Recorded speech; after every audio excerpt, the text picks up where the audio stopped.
E aí, pessoal? Tudo bem com vocês? Opa, tudo ótimo. Beleza! Animados para mais um mergulho profundo aqui no Fé em Letras. Com certeza, sempre empolgante desvendar os mistérios da palavra. É isso aí. E hoje vamos juntos desbravar a vida de um personagem bíblico que, vamos combinar, um daqueles caras que a gente precisa parar para entender melhor. João Batista. Ah, Batista, uma figura intrigante, sem dúvida. Sem dúvida. Mas antes de começarmos, aquele recadinho maroto, hein? Se curtiu o papo, já deixa o like, se inscreve no canal para não perder nadinha e ativa as notificações para saber quando tem episódio novo. E claro, espalha pra galera. Compartilha com os amigos, manda no grupo da família, quanto mais gente, melhor. É isso aí, galera. Quanto mais gente, mais a gente se aprofunda nesses mistérios da fé. Exatamente. Ah, e se tiverem sugestões de livros pra gente desvendar por aqui, manda ver nos comentários. Adoramos saber o que vocês andam lendo. Pode deixar, a gente sempre dá uma olhada nas sugestões. Beleza. Voltando ao nosso protagonista de hoje, João Batista. Ele é um cara que, por vezes, fica meio na sombra de outros figurões da Bíblia. Mas acreditem, a história dele é daquelas de tirar o fôlego. Samuel Whitefield, no livro Você Escolherá o Deserto, mergulha a fundo na vida desse personagem e nesse mar de reflexões que a gente vai navegar hoje. E olha, o White não economiza nas provocações, hein? Preparem-se para questionar tudo que vocês acham que sabem sobre o Batista. É verdade. Preparem-se para questionar tudo que vocês acham que sabem sobre João Batista. Afinal, ele era só mais um profeta ou tinha algo a mais? O que será que levou Jesus a chamá-lo de o maior homem nascido de mulher? E o mais importante, o que a gente, vivendo nesse mundo doido de hoje, pode aprender com a vida e a mensagem radical do Batista? São perguntas que nos tiram da zona de conforto, nos fazem repensar nossa fé, nosso jeito de viver. E o Whitefield já chegando, soltando uma bomba logo de cara. Ele diz que o João Batista foi um protótipo da missão da igreja.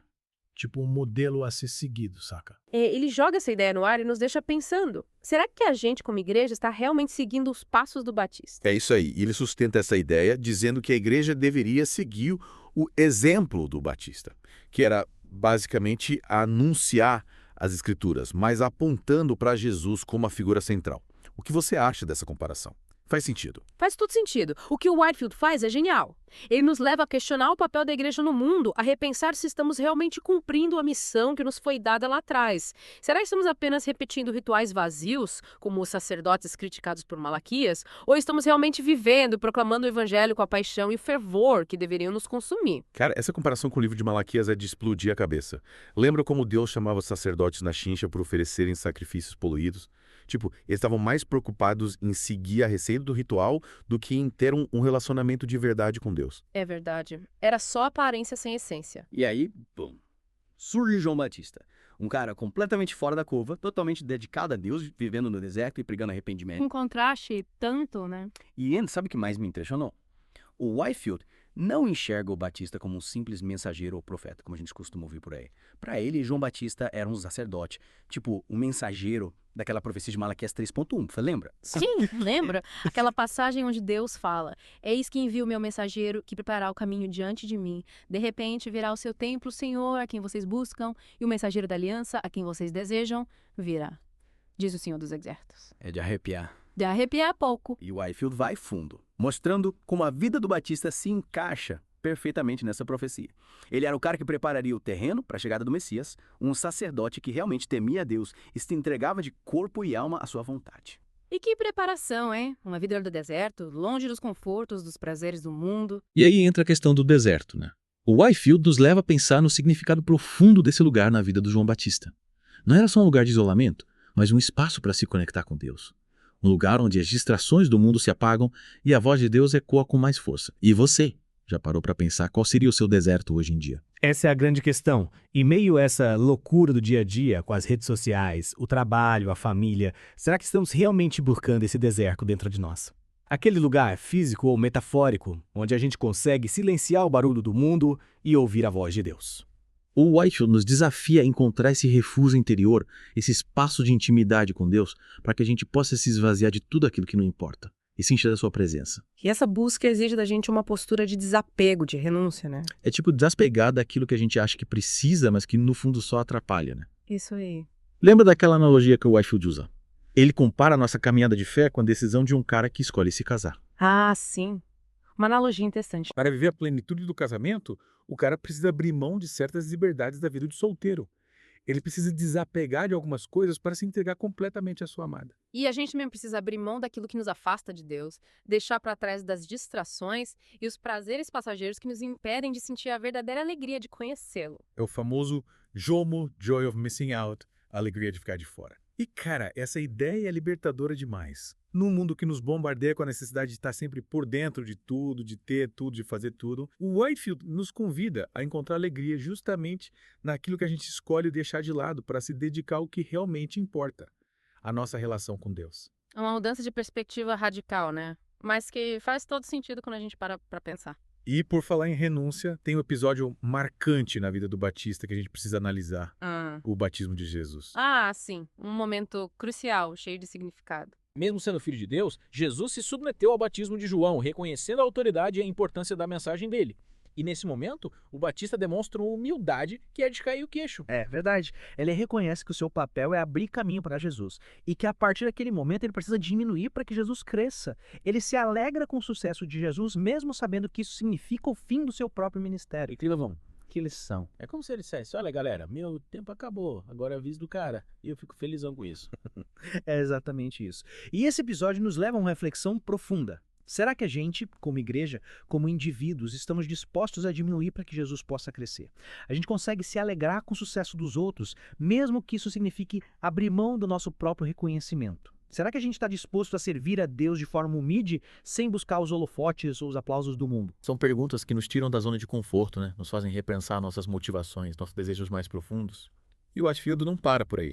Ele vai além, nos alertando para o perigo de achar que somos capazes de realizar a obra de Deus sozinhos, com a nossa força, com os nossos talentos.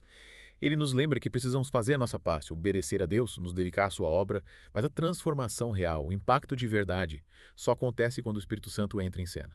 Tipo, a gente se esforça, mas quem faz o milagre acontecer é Deus. E essa dependência de Deus se manifesta em várias áreas da nossa vida, inclusive na forma como nos preparamos para o ministério. O Whitefield critica essa mania moderna de querer tudo para ontem, essa ilusão de que podemos nos tornar líderes espirituais da noite para o dia, sem passar por um processo de formação, de amadurecimento. É tipo querer virar o mestre Cuca sem nunca ter frito um ovo, né? Exatamente. E aí o Whitefield nos lembra. Deus muitas vezes nos leva por caminhos longos e cheios de curvas, nos conduz por desertos e vales, permite que a gente experimente o fracasso e a frustração, para que no final da jornada a gente esteja realmente pronto para realizar a sua obra. E essa jornada de preparação pode levar anos, décadas. Lembra do Moisés? Ele passou 40 anos pastoreando ovelhas no deserto antes de ser chamado para libertar o povo de Israel. Pois é. E o próprio João Batista passou anos em reclusão no deserto antes de começar a pregar publicamente. Esses caras são exemplos de que Deus não tem pressa. Ele está mais interessado em nos moldar e nos transformar do que em nos usar como ferramentas para realizar os seus planos. Ele quer que estejamos preparados, maduros, para que possamos servi-lo com excelência, sem colocar a sua obra em risco por causa da nossa imaturidade ou das nossas ambições egoístas. E para mostrar a importância dessa preparação, o Whitefield cita a experiência do profeta Isaías, que teve aquela visão fantástica da glória de Deus. Que visão, hein? Diante de tanta majestade, Isaías se viu como um homem de lábios impuros, reconhecendo sua pequenez e sua indignidade diante da santidade de Deus. Essa experiência o transformou profundamente, preparando para o seu ministério profético. Que exemplo incrível. É essa postura que a gente precisa ter. Diante da grandeza de Deus, a gente precisa reconhecer nossa pequenez, nossa necessidade de purificação, de transformação.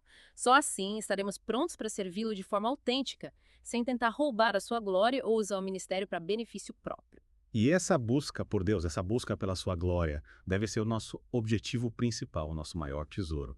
É isso que o Whitefield destaca ao analisar a figura de João Batista. O Batista encontrou a verdadeira alegria em servir a Deus, em preparar o caminho para a vinda de Jesus, sem se preocupar com seu próprio reconhecimento ou com o sucesso do seu ministério. E ele nos convida a ter a mesma postura. A buscarmos a Deus como a nossa maior recompensa, a encontrarmos satisfação em servi-lo, mesmo que isso signifique viver no anonimato, longe dos holofotes do mundo. Caramba, que provocação! Essa busca por Deus nos leva a questionar nossas motivações mais profundas. Por que a gente serve a Deus? Estamos realmente buscando a sua glória? Ou estamos mais interessados em construir a nossa própria reputação e alcançar o sucesso, o reconhecimento, a fama? E essa pergunta nos leva a outro ponto crucial que o Whitefield aborda: o perigo de confundir ativismo com impacto real. É verdade. Ele nos alerta para a armadilha de achar que estamos fazendo a obra de Deus simplesmente porque estamos ocupados, envolvidos em várias atividades religiosas. Foi tipo aquela correria doida, né? Fazendo 1000 coisas ao mesmo tempo, mas sem foco, sem profundidade. Exatamente.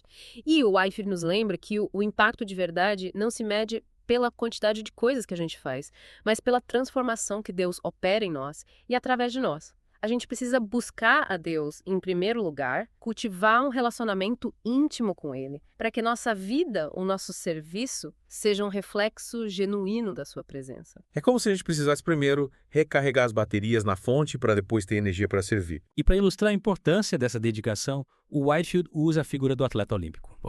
Assim como um atleta se dedica de corpo e alma ao seu esporte, abrindo mão de prazeres, treinando duro, se esforçando ao máximo para alcançar a vitória, a gente também precisa se dedicar à nossa vida espiritual com a mesma intensidade, com a mesma disciplina, com a mesma paixão. É como se a vida cristã fosse um esporte radical que exige de nós o nosso melhor. E essa dedicação se manifesta em várias áreas da nossa vida, inclusive na forma como lidamos com a palavra de Deus. O Whitefield nos desafia a ir além da leitura superficial ou do estudo intelectual da Bíblia. Ele nos convida a meditar na palavra, a saboreá-la, a assimilá-la, a deixá-la penetrar no nosso coração e transformar a nossa mente. É como se a gente precisasse digerir a palavra de Deus, né? Transformá-la em alimento para nossa alma. Perfeito. Ele nos lembra que a palavra de Deus é viva e eficaz, capaz de nos transformar profundamente, de nos moldar à imagem de Cristo. Para que isso aconteça, a gente precisa se aproximar da palavra com reverência, com humildade, com sede de conhecer a Deus e de ser transformado por Ele. E essa transformação precisa se refletir na nossa vida prática, na forma como nos relacionamos com Deus, com o próximo, com o mundo. O Whitefield nos alerta para o perigo da hipocrisia, de termos muito conhecimento da palavra, mas não a colocarmos em prática. Ele nos convida a sermos a palavra feita carne, a exemplo de Jesus, a deixarmos que a palavra de Deus se encarne em nós, se manifeste através das nossas ações, das nossas atitudes, do nosso estilo de vida. E essa demonstração da palavra precisa ser autêntica, genuína, livre de qualquer tipo de fingimento ou interesse egoísta. O Whitefield critica essa tendência moderna de usar a religião como um trampolim para alcançar os nossos próprios objetivos, como fama, poder, sucesso financeiro. Ele nos lembra que o evangelho não é sobre nós, mas sobre Jesus. A nossa missão é glorificá-lo, exaltá-lo, torná-lo conhecido e não usar o seu nome para promover a nós mesmos. É como se disséssemos: ei, mundo, olha só para Jesus, ele é o cara. Exatamente. E essa renúncia a nós mesmos, essa busca pela glória de Deus, essa dedicação radical à sua obra, essa vida de integridade e autenticidade é o que Whitefield chama de o caminho do deserto. É um caminho desafiador, que exige da gente renúncia à disciplina, perseverança, mas que nos leva a experimentar a verdadeira alegria, a verdadeira liberdade, a verdadeira plenitude que só encontramos em Deus. E sabe o que é mais legal? A gente não precisa trilhar esse caminho sozinho. De verdade. É como se a gente estivesse numa expedição em grupo com um guia experiente nos mostrando o caminho. E quem seria esse guia? O próprio Espírito Santo. Ah, entendi. A gente tem a companhia dos nossos irmãos na fé, né? Com certeza. O Whitefield nos lembra que Deus, muitas vezes, nos prepara para grandes desafios através de pequenas comunidades, como família, a igreja local, grupos de amigos que compartilham da mesma fé. Esses grupos servem como estufas, onde Deus pode nos moldar, nos fortalecer, nos preparar para os desafios que enfrentaremos ao longo da jornada.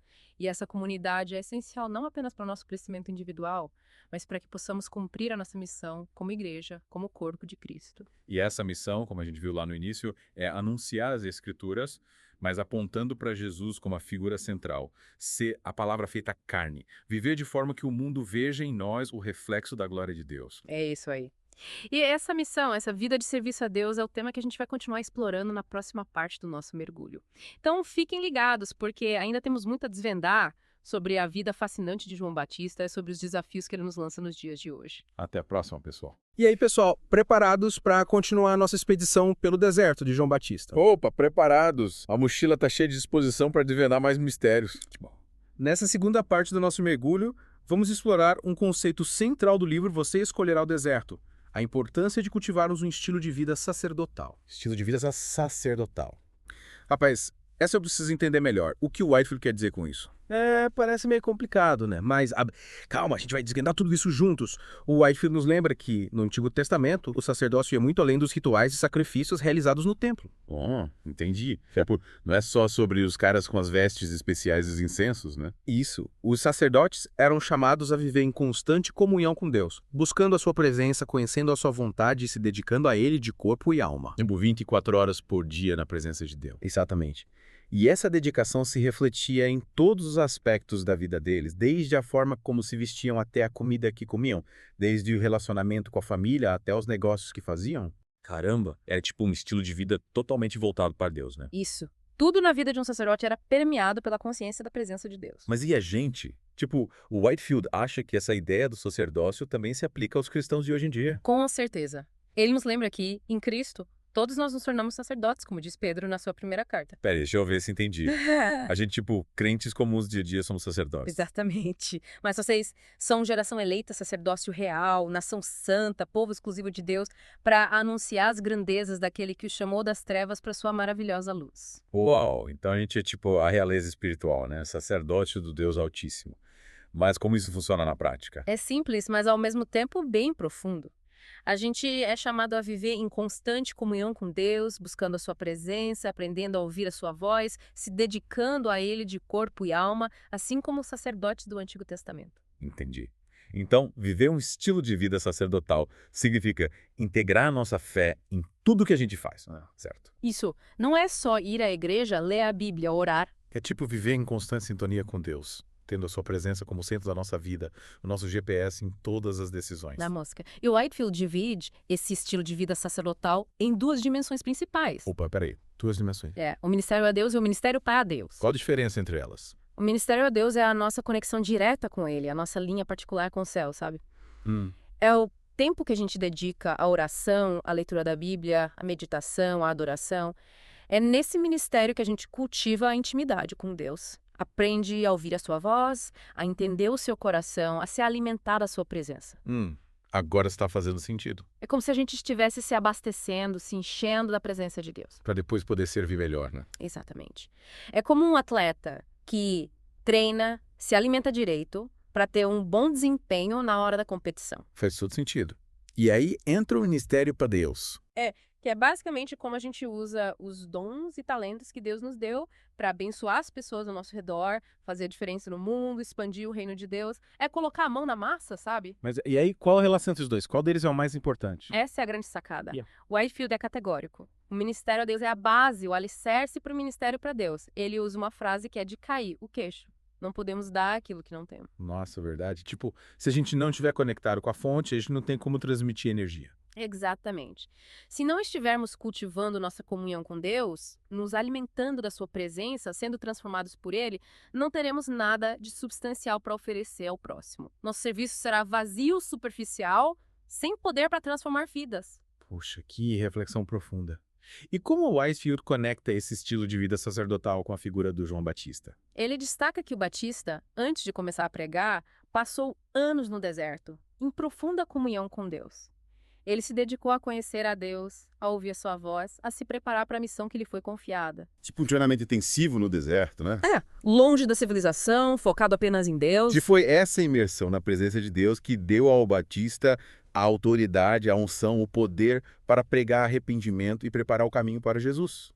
Ele transbordava a presença de Deus porque, antes de tudo, se dedicava a cultivá-lo em sua própria vida. E o mais impressionante é que, mesmo sendo um pregador poderoso, um profeta reconhecido pelo próprio Jesus como o maior homem nascido de mulher, o Batista dedicava a maior parte do seu tempo ao ministério a Deus. É mesmo. Ele se retirava para o deserto para orar, jejuar, meditar na palavra, se conectar com a fonte. Exatamente. E essa vida de intimidade com Deus era o segredo da sua força, da sua unção, do impacto da sua mensagem. Ele era um canal, um instrumento nas mãos de Deus, porque, antes de tudo, se colocava na posição de servo. E o Whitefield nos desafia a ter a mesma postura, né? Sem dúvida. A buscarmos a Deus em primeiro lugar, a dedicarmos tempo à nossa comunhão com Ele, a termos a sua presença como centro da nossa vida, o nosso guia em todas as decisões. E ele nos lembra que essa busca por Deus, essa vida de intimidade com Ele, não é um opcional para o cristão. É a nossa principal vocação, a nossa missão primordial. É a partir dessa comunhão com Deus que flui o nosso serviço, o nosso ministério, a nossa capacidade de impactar o mundo. É como se a gente precisasse sintonizar a nossa frequência com a de Deus para que a mensagem seja transmitida com clareza, né? Perfeito. E o Whitefield é bem claro. A falta dessa comunhão com Deus, a negligência do ministério a Deus, leva à esterilidade espiritual, à hipocrisia, à perda do poder e da unção.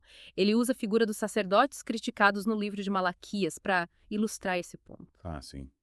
Aqueles que ofereciam sacrifícios poluídos, né? Isso. Eles estavam mais preocupados em cumprir os rituais religiosos do que em cultivar um relacionamento genuíno com Deus. E isso os levou à esterilidade espiritual, à perda do poder e da unção. É como um carro sem combustível, né? Não adianta ter um motor potente se não tiver gasolina para fazer ele funcionar. Boa analogia. E, infelizmente, essa crítica se aplica a muitos cristãos hoje em dia. A gente se envolve em tantas atividades religiosas, programas da igreja, projetos pessoais, que acaba negligenciando nossa comunhão com Deus. E o resultado é a falta de poder, a incapacidade de transformar vidas. A gente acaba se tornando um cristão Nutella, né? Frágil, superficial, sem consistência.